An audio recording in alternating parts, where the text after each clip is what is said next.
everyone. Welcome to my LinkedIn Live. My name is Yekemi Otaru, and I'm co-founding director at Dukaru based in Aberdeen. And today I'm with Janice Douglas, and she is absolutely amazing. I've known her for a few years, and she works very much in the workplace competency and human factors space. And we're going to be talking today about human factors in general and also specifically how it impacts sales within organization. Hi, Janice. Good to have you here. I thank you for having me. This is going to be interesting because it is a topic that I get asked about all the time. So I've been doing it a long time, maybe too long, but I'm getting there. No, love it that you're here, and I've heard some of your stories and experience, and I'm glad to be sharing it with my network. If you're joining us, thank you so much. I can see a few people already in the chat networking. Feel free to put questions in, tell us where you're watching from, and we'll be delighted to know that, and I will pick up the questions as we go. So we'll kick off with hearing Janice's career journey. How did you end up doing human factors? Where did you start from? What are some of the experiences that you had that has led you to where you are now? Well, to give you a potted version of it, I married very young and I got bored very, very quickly because I was in a part-time job and doing all the things. So I decided to do a degree, and I did a degree in psychology. I then used that degree to look at competence in the workplace because I was asked to pilot many, many years ago with the Scottish Qualifications Authority, vocational qualifications. And I was the very first person in the country to get what was called D32, which was an assessor's award. And I said to myself, what the heck am I going to do with this? Because it was not. Anyway, it turned out to be the one qualification that I needed and used in my whole history of work. So over the years, I got involved immediately after Piper Alpha when the SQA asked me to go into work with an organisation at the time called Halliburton.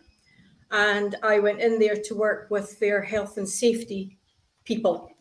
And the rest is history. I became involved in oil and gas. I went to work and I became over the years a subject matter expert in measuring competence in the workplace. And there's a big difference between competence and competency. Many organizations, and we're all familiar with it, have competency matrix, which brings in the skills, knowledge, and attitudes required for the job. And I take it a step further by looking at, yes, you've got that, but how do you apply it in the workplace and how is it measured in the workplace? So then if I move on, I look at it from the point of view where I've done audits. And in the audits, when taproot analysis have been done because there's been an incident or an accident, often human factors, which is behaviours, comes out. And the challenge is organisations don't know how to deal with that. They've got their managers, they've got their HR department, they have got various people in the organisation they believe can deal with it, but generally it doesn't get dealt with because they're ill-equipped to deal with it. And that's no reflection on organisations. Yeah. You just wouldn't expect them to be able to handle some of the things that come out on these investigations. Yeah. So that's where I recognised that I could marry up my psychology degree and the human factor, although I have been doing training in this for 30 years, and the competence, because the two go hand in hand. Yeah, I mean, you've touched on something really interesting there, and it's taken me a while to understand that difference between, competency, whether someone is competent and whether they're doing their job. Can you talk a little bit about that? So, is that difference between somebody having experience and somebody being competent? Yeah, the drive is on. I've seen this over the years, and it still goes on. I would say in most organizations, it still goes on. You've got the department that take the job roles and then break it down into the skills required, the knowledge required, and the attitudes required. And now we're slinging in behaviours as well. Now that's wonderful. However, how do you measure behaviours? How do you do that? Whereas if you take it to the next step and say, well, okay, let's put in a measurement, let's put in an assessment strategy to determine how we could measure them in the workplace to determine whether they are competent in that role or they're not. And if they're not, what do we need to do, which is the staff development, to get them competent? Yeah. Just because somebody has got qualifications, and this drives people nuts when I see this, just because they've got qualifications, they've I've had people with 3 degrees, which is wonderful. However, there's no common sense, and they then wondered what was going on. But another thing in any environment, and this is something that I've been I have quite a lot of discussion about this. In a learning environment where people are being developed, particularly now we've had COVID, but prior to that, you were in a background, perhaps an engineering background, and I would walk through the building. And this doesn't matter what company I was in. I'd walk through the building and I would see everybody with a set of earbuds in, listening to music. Now, I have to say, I was very challenged with that, because how are you going to learn if you've shut yourself off all day? In some cases, it wasn't even music, it was audio books. And you're doing your work.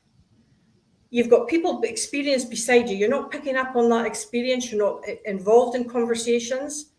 And then they wonder why maybe they're being held, what they believe, perceived to be held back. But it's because they're not engaging. Now, my question is, why are they not engaging? The earphones is usually there's a reason behind it. Why are they separating themselves? Why are they distancing themselves? Because it's not just because they want to listen to music. There's something going on within them and round about them that needs addressed. And that's the behavioural aspect of it. Yeah. And that's really what you get to the heart of, isn't it? Is those human factors that you don't necessarily see it. It's not obvious, but it's when you begin to ask the right questions, when you begin to really investigate and spend time with a team, then you understand what are those things, what are those behaviors that might be driving certain outcomes. Because companies often see the symptom, they see something's not quite right. And it's, when someone like yourself comes in and you perform that investigation, you ask the right questions, you walk around, speak to people, and then you start to see, what might be causing that. It's that as well. But one of the things is people are hearing this term emotional intelligence all the time now. But what actually is it? We all possess it. Every single one of us possess it. It's what we see, right? It's what we see, and it's how we act. Now, if you were in a leadership role, a management role, and you're in a meeting, and your gut feeling's telling you something, and you don't address it. So what you're seeing and feeling is not how you're actually addressing. You're just not addressing it. So why not? Is it because we're in a culture, because it can be cultural, is it because we're in a working culture where it's not seen as right to bring up something that maybe you've got somebody there that doesn't want to hear? And that's difficult. It's difficult for leaders, it's difficult for managers, but it's also difficult for your staff. We're talking about your sales team, for instance. Now, if you don't mind, I'm going to give you a little example of something that was seen as being one thing, but actually turned out to be another. Many years ago, I was at a conference and I was speaking at the conference, and at the end of it, a gentleman came up to me and said that he ran a very successful business that was custom branded merchandise. I had no idea what that was, right? Didn't know what it was, and I thought, right, okay. And he said, I've got a problem with my staff. I want some motivational training. And I said, well, you can't get motivational training because you can't motivate anybody. The motivation has to come from them.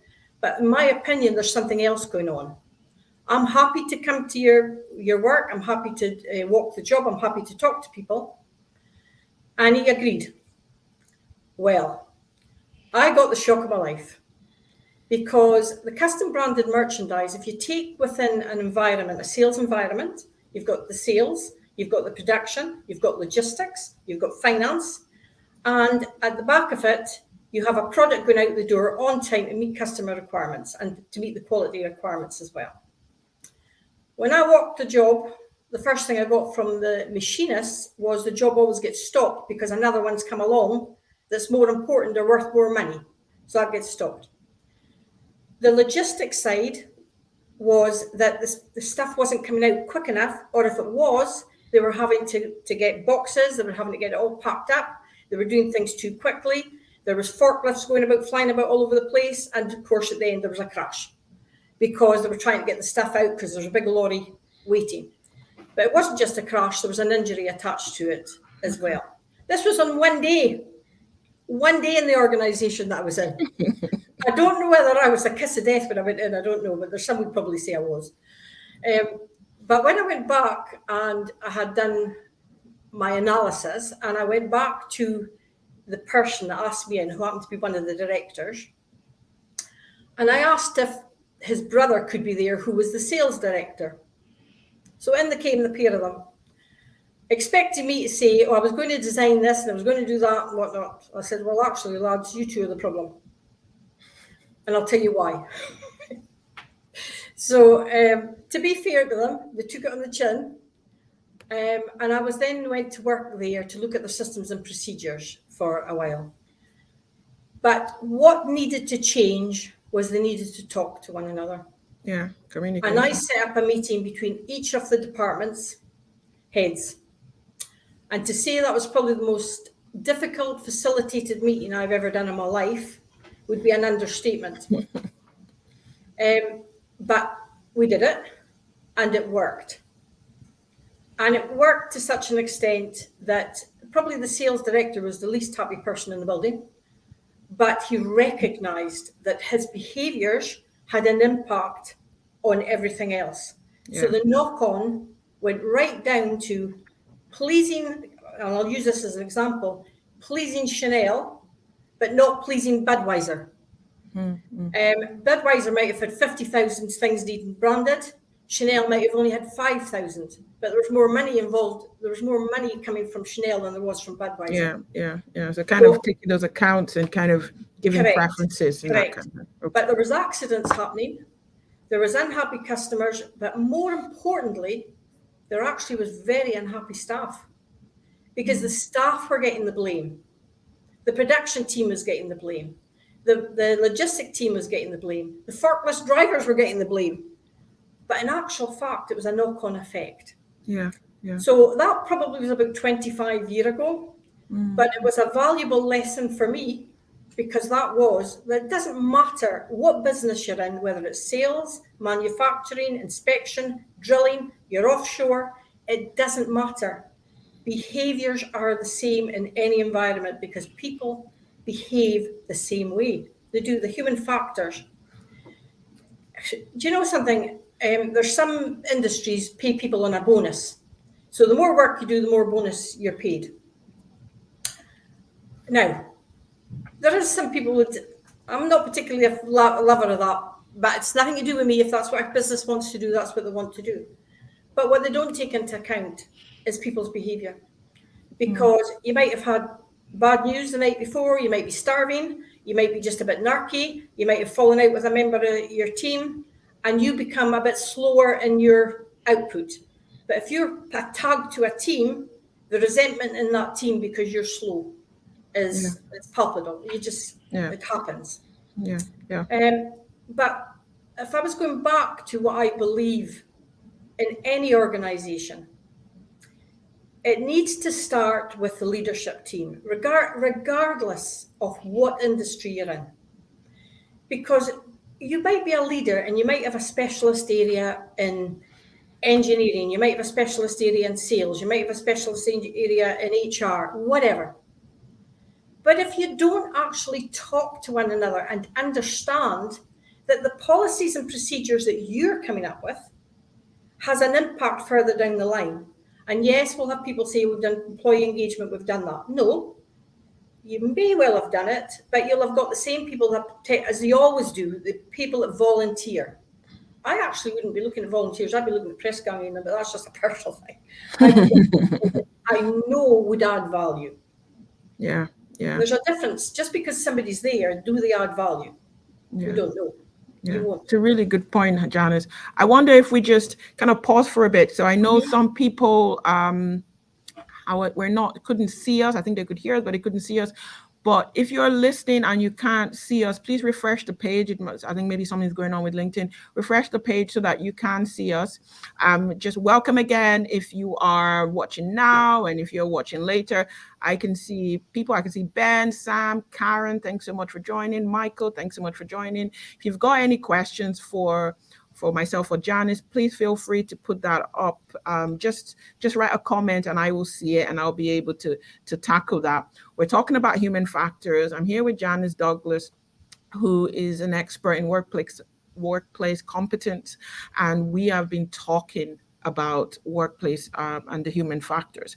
Going back to what you said about leadership, and I'd love your example about sales, because often when we think about human factors, we may have an industrial vision in our head. You're thinking about cranes and forklifts and people thinking before they lift things and so on. It's not often that we see human factors being spoken about when it comes to office roles or certainly sales roles and so on. But from the examples that you shared, I can absolutely see how, by virtue of being human, we are emotional beings, that our behaviors and things that are going on in the background can absolutely affect that.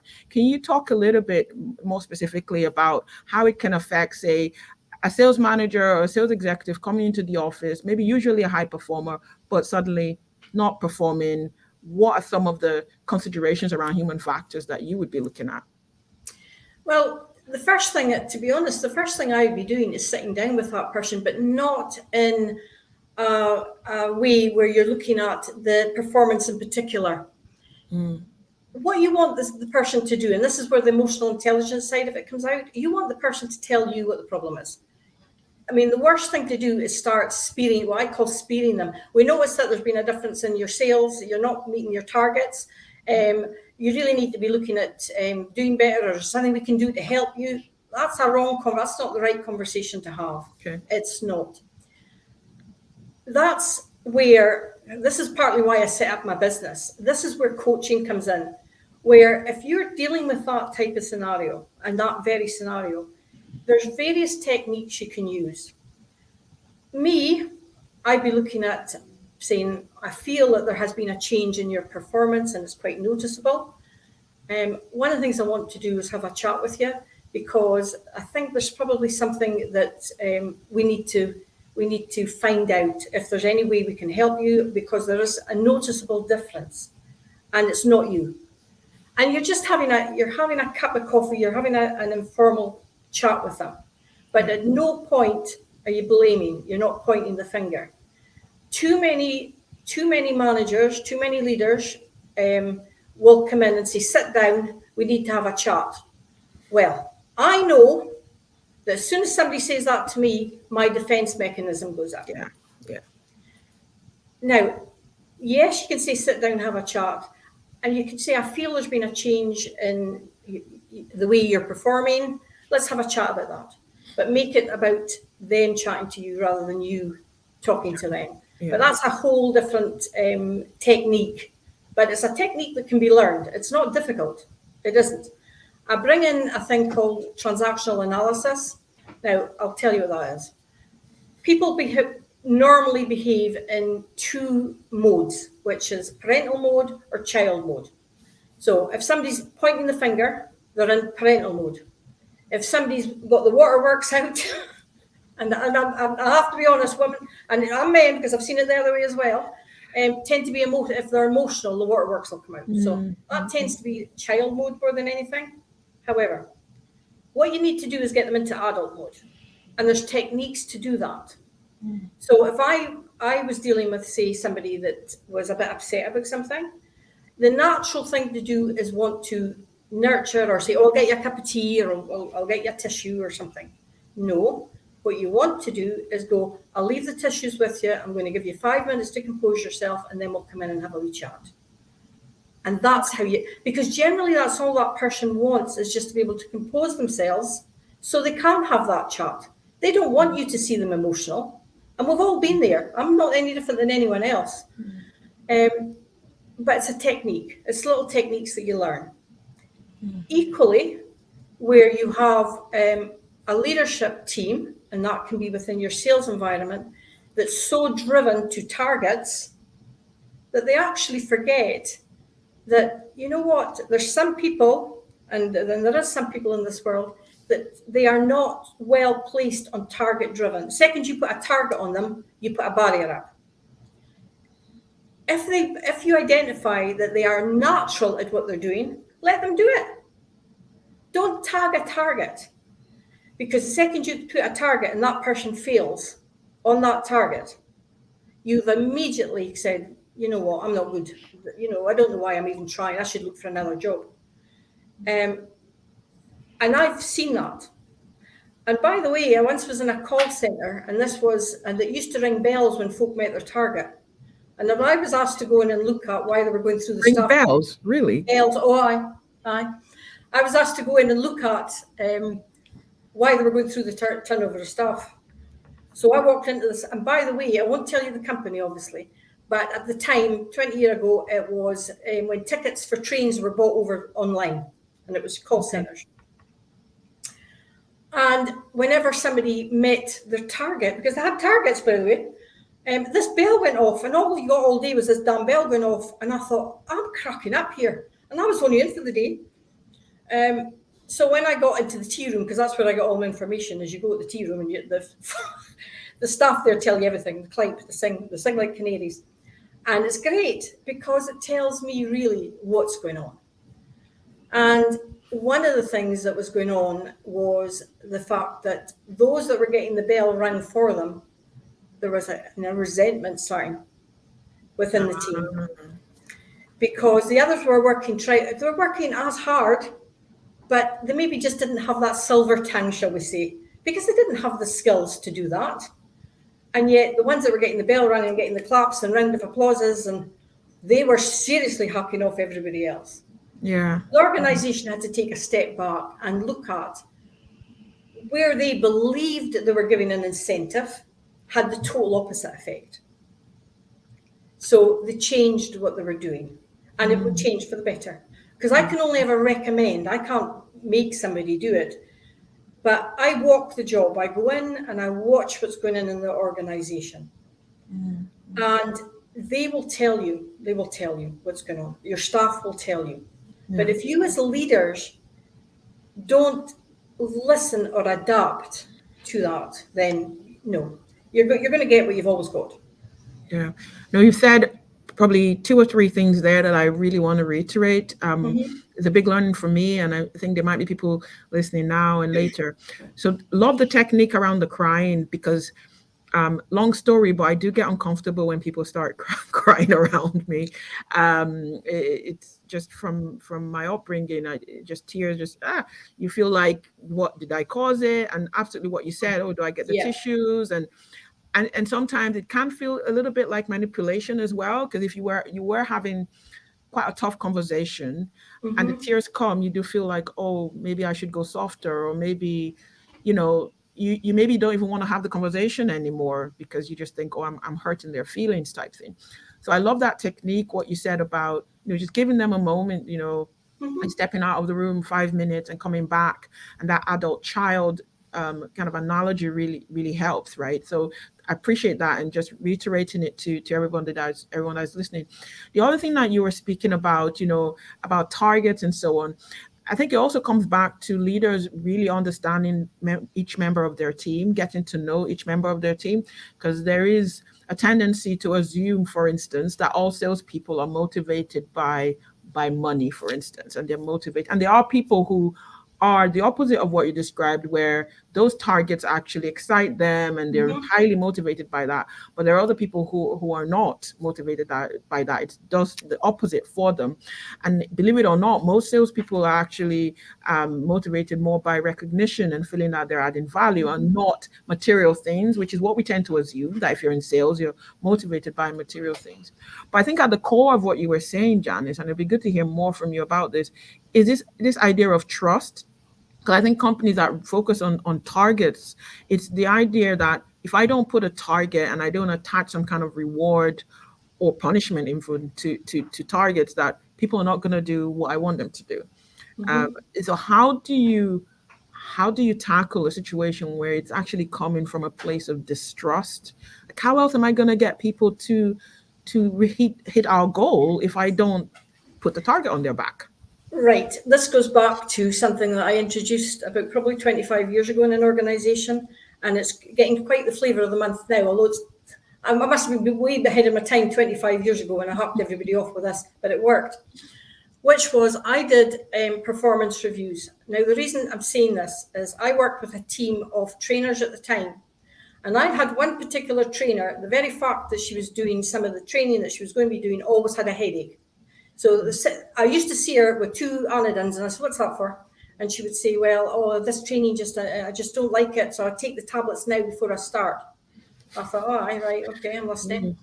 So I let this kind of go on. And then I would ask if something had been done and it hadn't been done and whatever. So I introduced across the team that I had, which was 18 of them, which was a monthly 15-minute coffee.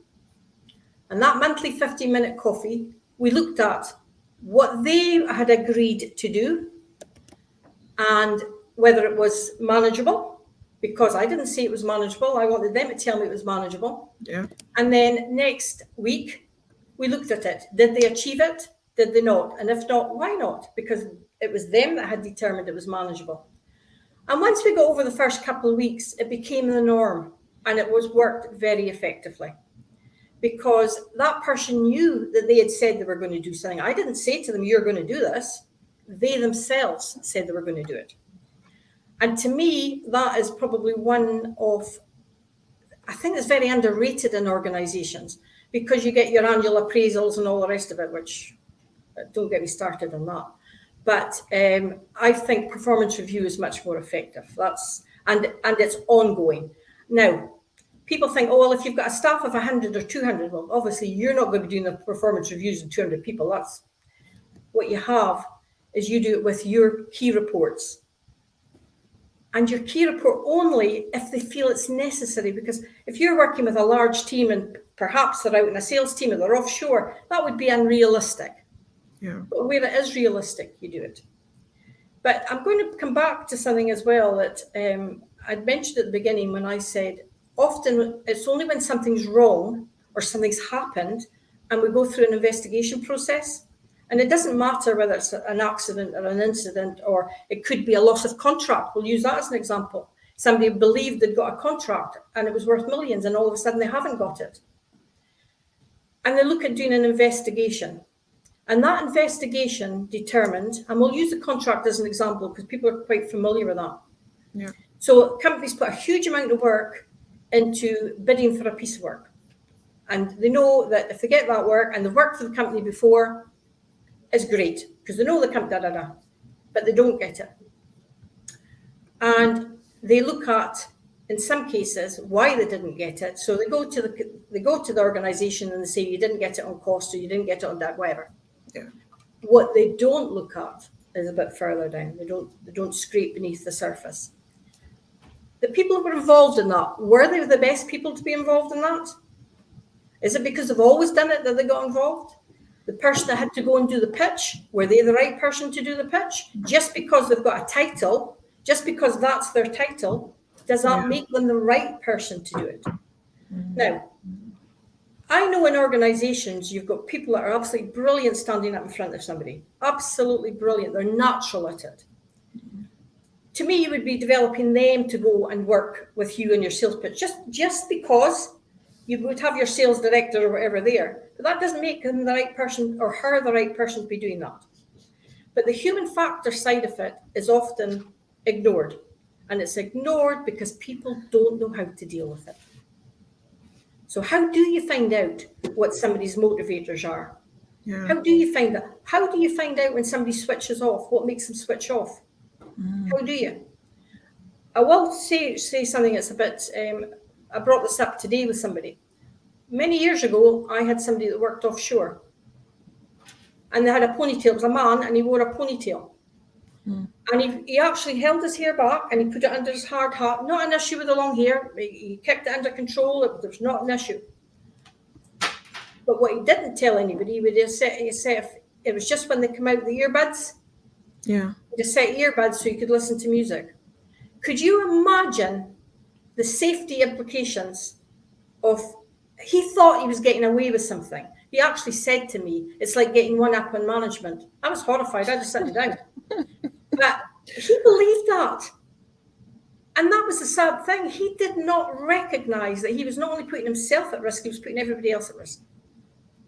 And it's an absolute no-no. He knew he was breaking every rule in the book, but he got away with it. He got away with it because he thought he was being sneaky. Now, these are things that businesses face every day. There's always somebody, and the COVID's been a classic example of the working from home. Now, I'm an introvert. I loved working from home. However, what was missing was that when I worked in an office, I knew everything that was going on because I worked the job. I worked it Yeah. all the time. I knew there's nothing could pass me. Working from home, that went. So I stopped being able to know everything that was going on, and I needed to. Now, there's other people who don't need to know everything that's going on, but they certainly need to know what's going on around them that affects them. So, from an organisation's point of view, one thing that I do know, they used to send out forms to everybody saying what do you want to work from home, hybrid, this, that, and the next thing. Now, some of that's fine. Some of that's fine. That is doing this by consensus. Sometimes it's not fine, but it's knowing when it's not fine and how you deal with it. So that's another Yeah. factor, technique that you would deal with.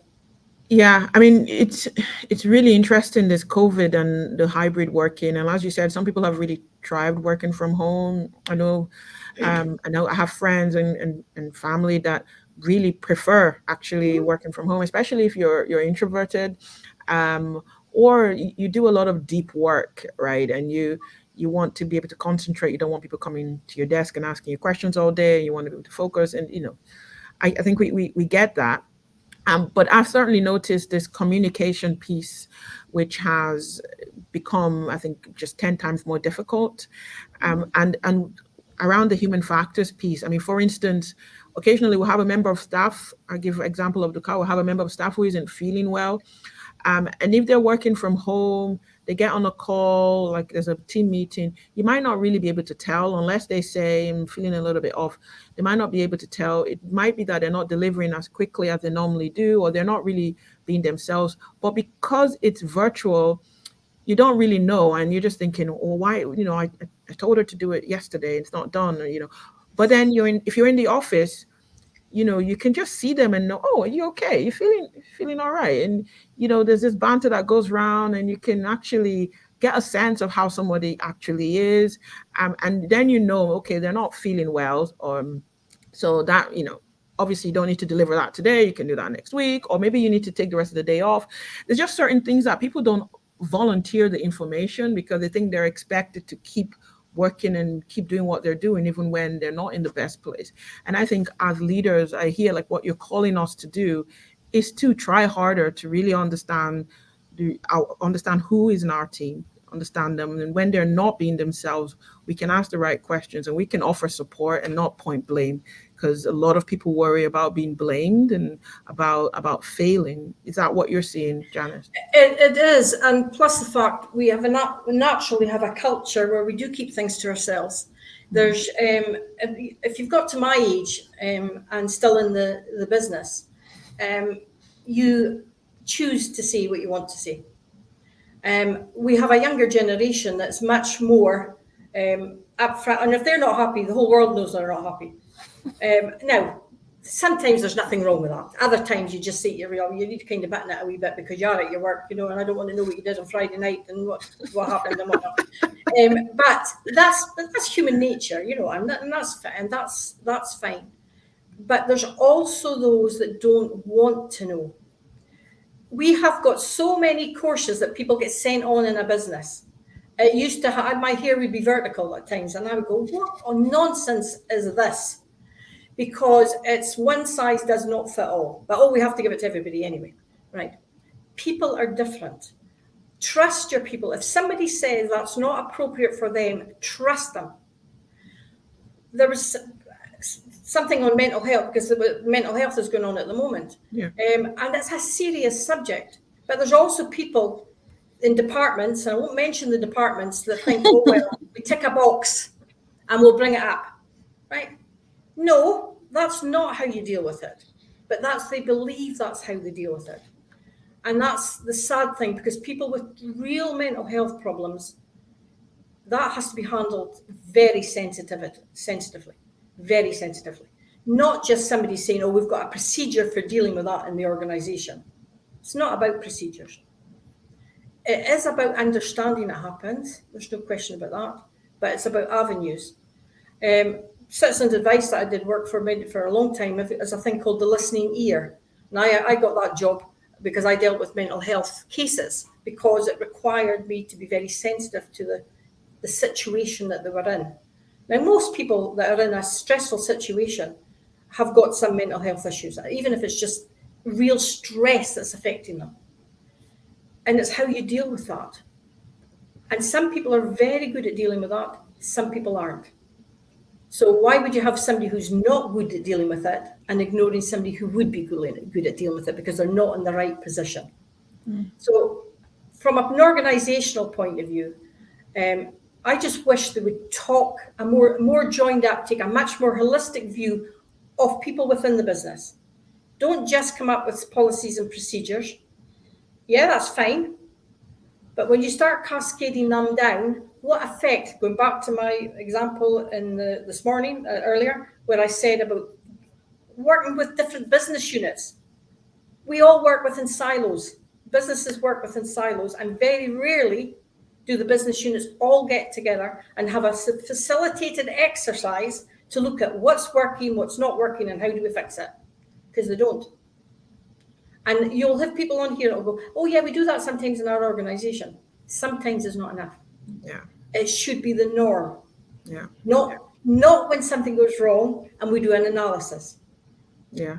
No, you're absolutely right. You're absolutely right. And another thing that occurred to me is, when you were saying about, when something goes wrong, I think when something goes right, we probably don't talk about it as much.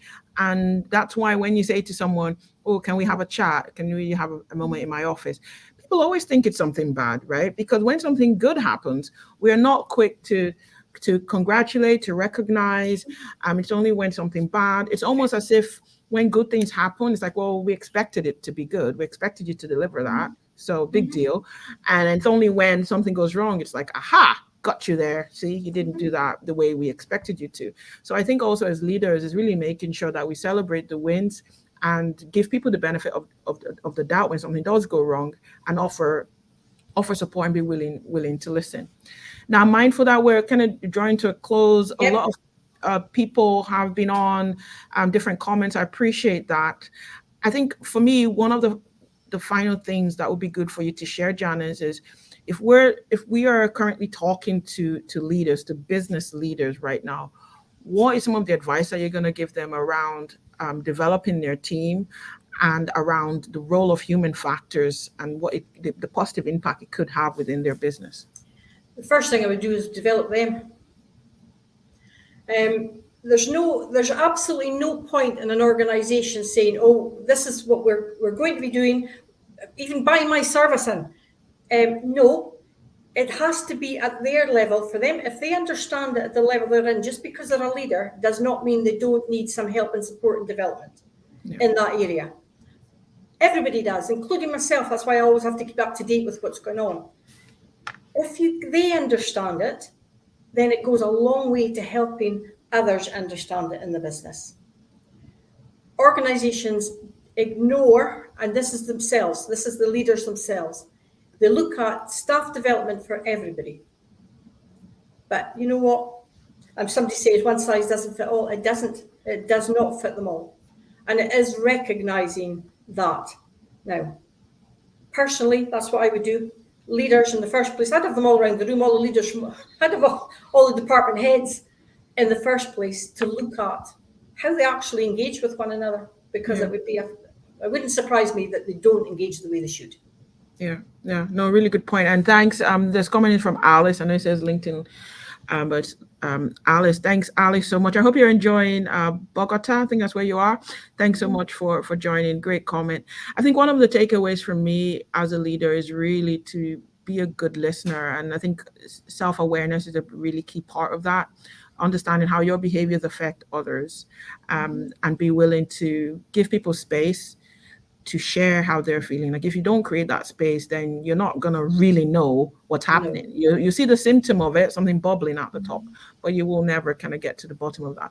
And that confidence to let people open up, I think it comes from self-awareness. Like if you understand more around what your triggers are and how you might see things. And if you've got rose tinted lenses, sometimes we have experiences from, could be childhood, from past roles, past jobs, that make us think a certain way. We jump to assumptions because of what's happened before. We have to be willing to accept that and put that aside. So I really appreciate your time, Janice. To everyone listening now and later, I've put the website for Human Factor Matters, which is Janice's business, and she's worked with a lot of different companies, a lot of different roles, and I respect the work that she's been doing. If you want to connect with Janice or myself, feel free to do that, and Janice is open to new connections on LinkedIn, so please feel free to do that. Thanks so much, Janice. I appreciate your time. And thanks for Thanks, having everyone. me. Oh, you're welcome. Thanks, everyone. Right, Bye. bye. Where does this go?